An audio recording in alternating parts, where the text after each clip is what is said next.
kita bersepakat untuk kerjasama lebih dalam lagi di bidang pemilihan kepala daerah pilkada. Dan yang ketiga tentu di parlemen atau di DPR kita berharap akan terus lebih produktif lagi mengabdi dan menghasilkan produk-produk DPR yang dibutuhkan masyarakat.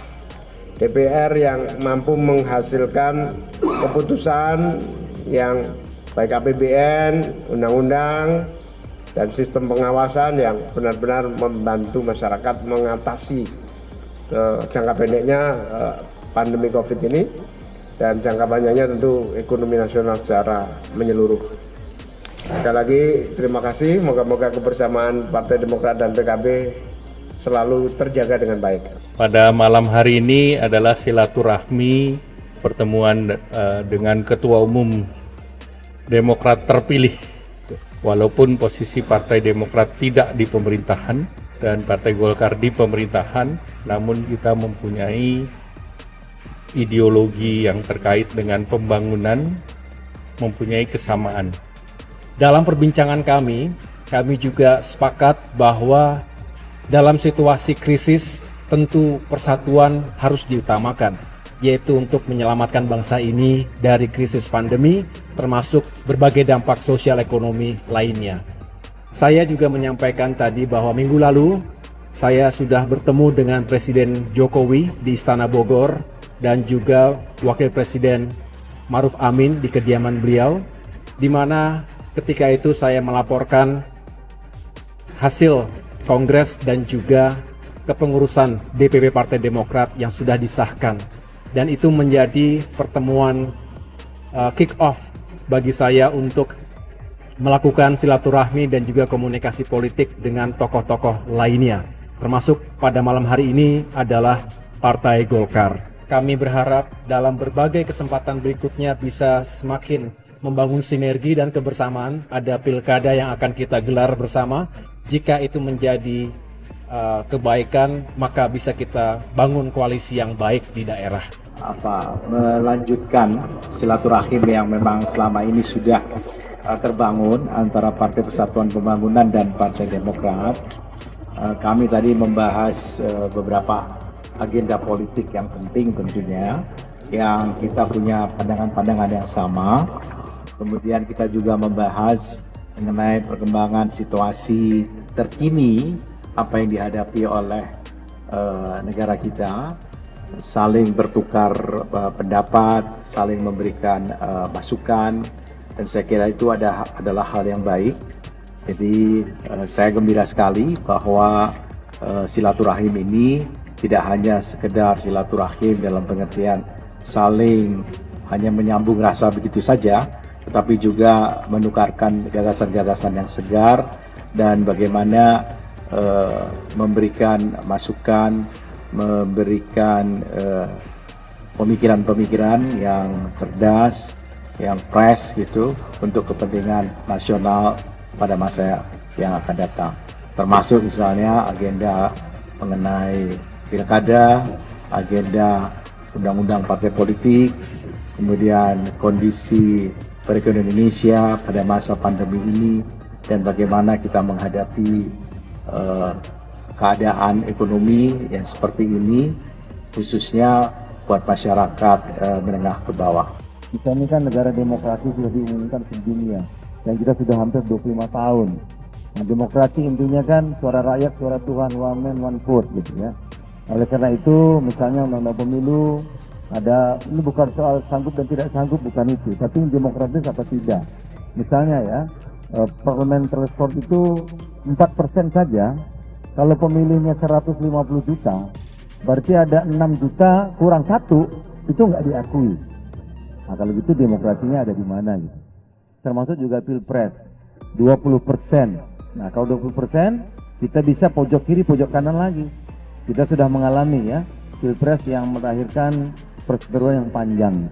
Padahal sebelum-sebelumnya kandidat itu ada 4, ada 5, kita tidak ada masalah. Itu di mana kuncinya? Tentu yang presiden threshold itu.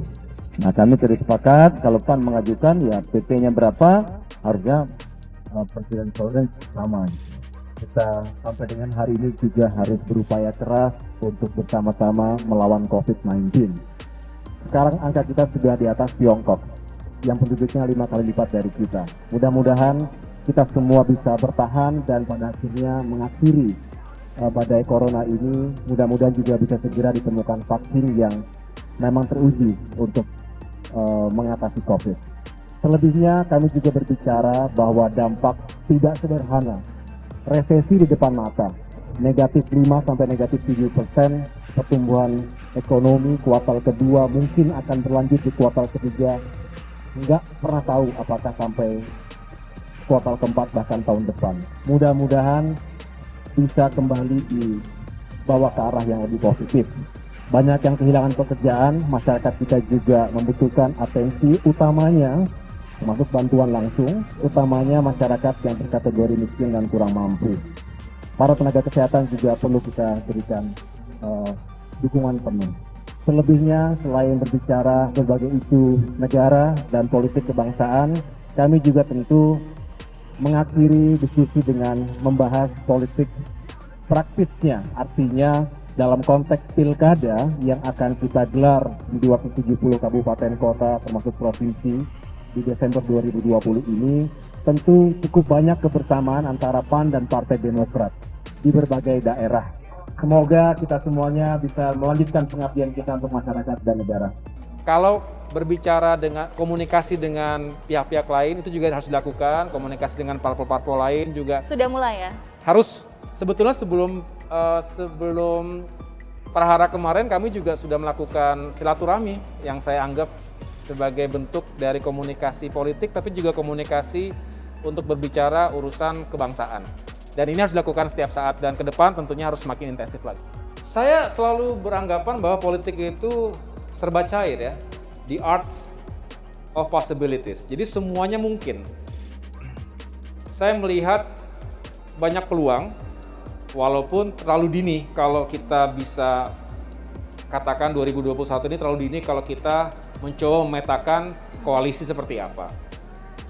Tapi bisa saja kembali seolah-olah terbelah dua seperti 2019 dan 2014, atau menjadi lebih cair seperti potret 2009, ada 3 poros kekuatan, atau bahkan 2004 itu 5 poros. Nah, ini harus kita lihat.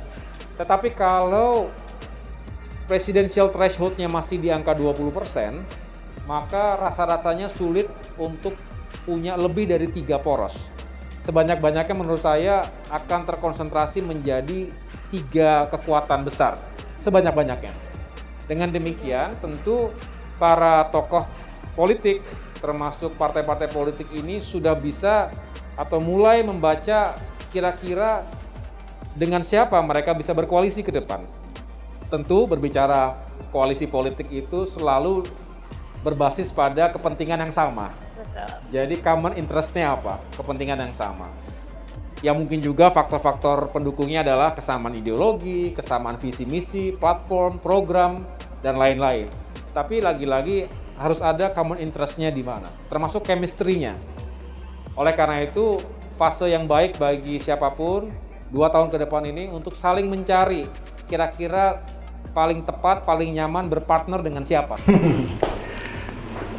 Saya harus melihat situasinya, dan kalau pertanyaan itu kan gampang dijawab ya atau tidak, tetapi saya tidak ingin kemudian menyesali atas jawaban saya yang tidak saya pikirkan dengan baik, karena pasti akan direview 2-3 tahun tahun depan pasti akan direview interview kita ini. Dan menurut saya begini Mbak Caca, bagi saya mempersiapkan diri sebaik-baiknya dengan segala tantangan jatuh bangun, dan saya harus enjoy the process. My journey yang harus saya lewati ini tentu khas, tidak sama dengan yang telah dilewati Pak SBY, dilewati oleh tokoh-tokoh politik lainnya. Baik. Saya harus melewati ini dengan baik, dan kalau memang ada panggilan tugas tertentu, ada yang membutuhkan kehadiran kita AHY di negeri ini, tentu saya harus mempersiapkan diri dengan baik.